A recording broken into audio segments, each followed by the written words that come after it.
So, what is it? To me, the key is resilience. Why is it that you, despite having, a single parent and the hardships that you lived through, and your two sons who have achieved, I mean, for God's sake, Stanford and Harvard? I mean, please. Yeah. What do you have in you that made you able to sobrevivir? Well, I don't think it's what's in me. I think, I really believe that, and we often said, my sons are not exceptional. No, they are. They did well. I mean, they did well in school and all that, but, like they would say, I sat at Harvard with people that I knew at high school could have been at Harvard, but they never thought about going to Harvard. They thought, I don't know, it's never going to happen. They didn't have the money to go to Harvard. They didn't have a parent that said, this is how you fill out the applications and you're Harvard bound. I mean, I started with my kids since they were born. You're going to college. I hope you know that. Oh, look, here's this, here's a T-shirt that says Harvard. You brainwash them. But the main thing that I think makes the biggest difference is community. It's community. It's when my sons went to Stanford, my friends threw a party because we didn't have luggage for them. I mean, we didn't have the things that kids want when they go off to the dorms. We didn't have the bed sheet. We didn't have all that stuff.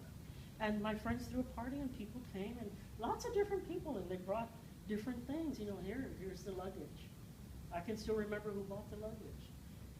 When they went to Harvard, some friends did that again, and the superintendent from SAISD went to the party, and they, it was community. And for me, my family, when there were times that we were not, that we didn't have a place to live, we stayed with them. And there were times they didn't have a place to live, they stayed with us. But the family unit, the community, because I understand sometimes in families, it's not the greatest of families, there's problems. All of us have problems in families. But community and the people that you surround yourself with are a very important part, I think, in our culture of helping you make it. I was very lucky. I got a scholarship to college. I lost it the first year because I got very involved in politics, and not only politics, but going out drinking, and other things we won't talk about. I worked in Hemisphere. I had 3 jobs one summer. We used to kid about the people say, oh, I walked 1,000,000 miles. So I'm beginning to sound like that. I had 3 jobs in my freshman year trying to keep a scholarship and went to school, and that was hard. So you learn to, okay, maybe not 3 jobs, 2 jobs next time.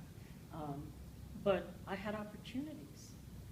And I remember I would always tell my sons, you know what? When people tell you they want to help you, they mean it. Because they would say, how come everybody says, oh, if I can never help you? Well, they don't mean it. Yeah, they do. Yeah, they want to help you. And one of the reasons I think in our communities, and even if they're not from your same background, you see a kid and you remember yourself. You remember the struggles you had. And you want to help that person. You don't want them to go through a lot of the things that, it's like your kids. You don't want them to go through the poverty. You don't want them to be called names because they have brown skin or because they speak Spanish. You don't want that for them. So I find that a community is really what helped us and gave us opportunities. And when we didn't have a car, when my sons were born, I didn't have a car. And we didn't have a car. And so a friend of mine, Julián came out first. He was born a minute ahead, but he had to stay in the hospital for a while. They both did, they were jaundiced and all that stuff. Again, looking to health. I had quit drinking while I was pregnant, so I tried to eliminate problems for my part. But a friend of mine, because Joaquin had to stay longer in the hospital, he was very jaundiced. He would take me every day to go see him, a couple of times a day, so I could be at home with Julián, take care of him, but that I could go see my son Joaquin in the incubator, and somebody did that for me. So I'm always very grateful. And a lot of times I get awards and all, and I feel bad because it's not one person. There's a lot of people that make the difference. There's a lot of people, we're united in the way we make an impact. And that's why I've always liked organizing, because whether it's 3 people or 8 people or 50 people, that power of more than one is incredible, and it makes changes. And I feel that we were very fortunate to have a family and to have a community that helped us. That's one of the reasons my sons want to give back to the community, because the community has always given back.